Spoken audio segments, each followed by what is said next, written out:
उत्तराखंड की राजधानी देहरादून स्थित institution of engineers India Uttarakhand राज्य केंद्र में शनिवार को देवभूमि राष्ट्रीय रत्न पुरस्कार 2025 का भव्य आयोजन संपन्न हुआ।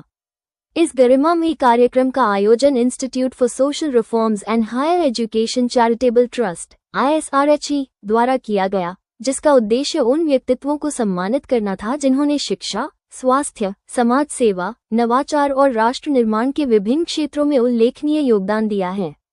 समारोह के मुख्य अतिथि उत्तराखंड सरकार के वन एवं उच्च शिक्षा मंत्री श्री सुबोध उनियाल रहे। उन्होंने देशभर से आए प्रतिभागियों को सम्मानित करते हुए उनके कार्यों को राष्ट्र के लिए प्रेरणा स्रोत बताया। इस अवसर पर कई विशिष्ट अतिथियों ने भी समारोह की शोभा बढ़ाई, जिनमें प्रमुख रहे ENK Yadav chairman IEI Uttarakhand, Shri HK Upreti pro, doctor Satyendra Mittal कुलपति पतंजलि विश्वविद्यालय, pro doctor Devendra Singh pro, doctor Ashutosh Mishra registrar, doctor Ambedkar national law university Sonipat. सभी अतिथियों ने ISRHE द्वारा किए जा रहे कार्यों की सराहना की और परंपरा एवं नवाचार के समन्वय की आवश्यकता पर बल दिया। आयोजन की रूपरेखा और नेतृत्व इस पूरे आयोजन की परिकल्पना ISRHE के संस्थापक डॉक्टर अतुल शर्मा द्वारा की गई थी, जो समाज में सकारात्मक परिवर्तन की दिशा में कार्यरत हैं।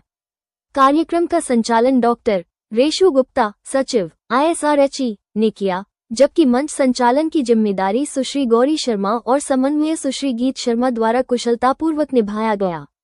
कार्यक्रम में देशभर से 92 प्रतिष्ठित हस्तियों को देवभूमि राष्ट्रीय रत्न पुरस्कार 2025 से सम्मानित किया गया।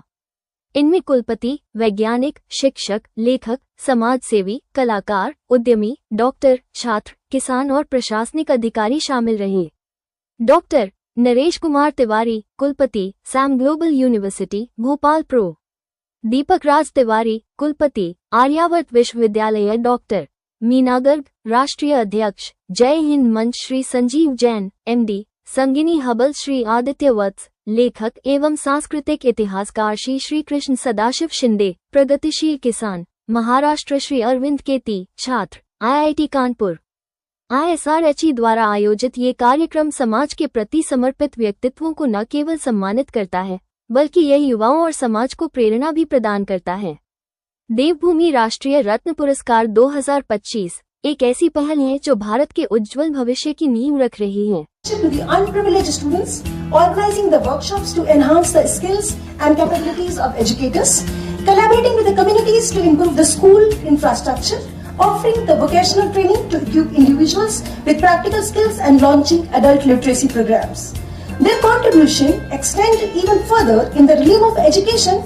Their focus on enhancing accessibility for especially abled and unprivileged has been truly commendable.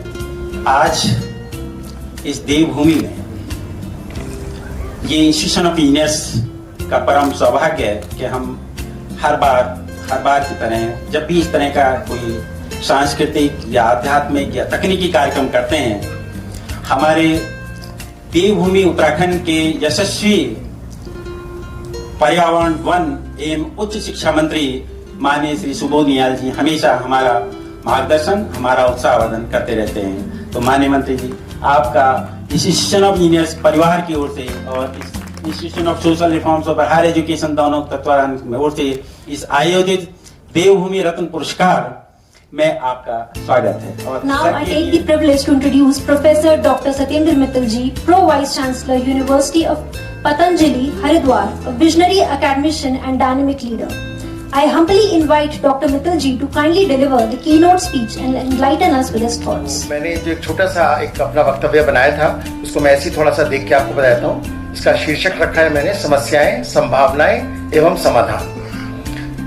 दोस्तों, उत्तराखंड बहुत कठिन संघर्षों के बाद हमारा ये राज्य बना, हमारा अपना राज्य, और इसको बनाने में हमारे यहाँ के जो युवा और खासतौर से जो महिला, उनका अभूतपूर्व योगदान रहा और अंततः हम अपना राज्य पाने में सफल हुए। इसकी जो भौगोलिक स्थिति है वो बहुत ज़्यादा थोड़ा जटिल है, क्योंकि यहाँ पे माना बॉर्डर से लेके यदि हम रुड़की तक की बात करें तो वहाँ पे अनेक विविधताएं हैं, बहुत ग्लेशियर्स हैं, तो वहाँ पे एक समतल भूमि भी है और अलग अलग स्थान की अलग अलग समस्याएं हैं, जिससे ये पूरा राज्य जूझता है और राज्य के साथ साथ जो हम निवासी हैं हम इसका सामना करते हैं। विशाल पर्वतमाला के साथ साथ हमारे साथ गंगा, यमुना और ये पवित्र नदियां हमारे साथ हैं जो कि हमारी लाइफ लाइन है। और इसके साथ साथ जैसे मैंने बताया कि विभिन्न संस्कृतियां यहाँ पर पलती हैं और विभिन्न संस्कृतियों का एक समावेश के साथ ये राज्य आगे बढ़ रहा है। हमारी ये खुशकिस्मती है कि इस समय प्रदेश में और केंद्र में हमारी अपनी सरकार है, हमारी लोकप्रिय सरकार है, जिसके आज बहुत ही एक मजबूत प्रतिनिधि हमारे साथ मंच पर मौजूद हैं। Now I'd like to invite our guest of honor, Dr. Anurag Kumar Ji, Director, NIE-LIT, Deemed University, Government of India, to join us and share his words of wisdom. Please, sir. देखिए 2015 में हमारे माननीय यशस्वी प्रधानमंत्री साहब ने digital India की launching का एक प्रोग्राम किया था, डिजिटल इंडिया की लॉन्चिंग की थी। आज हम 2025 में खड़े हुए हैं और उस जो विजन था, वो जो उन्होंने स्टार्ट किया डिजिटल इंडिया की लॉन्चिंग की, उसके रिजल्ट आज हम रियलाइज कर सकते हैं। वो रिजल्ट तब रियलाइज कर सकते हैं जब हम मोबाइल लेके एक मूंगफली वाले की शॉप पे या सब्जी वाले की शॉप पे हम यूपीआई से पेमेंट करते हैं, तो हमें पता चलता है कि हम 10 सालों में आईटी में या आईटी टेक्नोलॉजी कहाँ से कहाँ तक हम लोगों को लेके आई है, किस तरह से हमारी डेली लाइफ में आईटी टेक्नोलॉजी यूजफुल हुई है या पेनिट्रेट किया है, ये आज की डेट में हम रियलाइज कर सकते हैं। जब कोविड का टाइम आया, जब हम इस चीज पर डर रहे थे कि हम किसी दूसरे के हाथ से कुछ पकड़े नहीं, सब्जी मंगानी है, सामान मंगाना है, हमें घर बैठे आ रहा है, हम नोट का या कॉइन का एक्सचेंज करने में भी डरते थे कि कहीं इसके साथ कोई वायरस हमें न लग जाए। तो उस टाइम पर जो डिजिटल पेमेंट, ये हमारे लिए इतना एक सेफ टूल निकला कि हमने सब्जी मंगाई या कोई भी जो भी ग्रोसरी मंगाई, सामान मंगाया, घर के दरवाजे पे रखा लिया और पेमेंट हमने डिजिटल मोड में कर दिया। तो डिजिटल इंडिया की क्या पावर हो सकती है, क्या ताकत हो सकती है, कितना ये हमारे लिए यूजफुल हो सकता है, ये आज की डेट में हर एक कॉमन सिटीजन रियलाइज करता है, क्योंकि हर एक की जिंदगी में कहीं ना कहीं आ चुका है।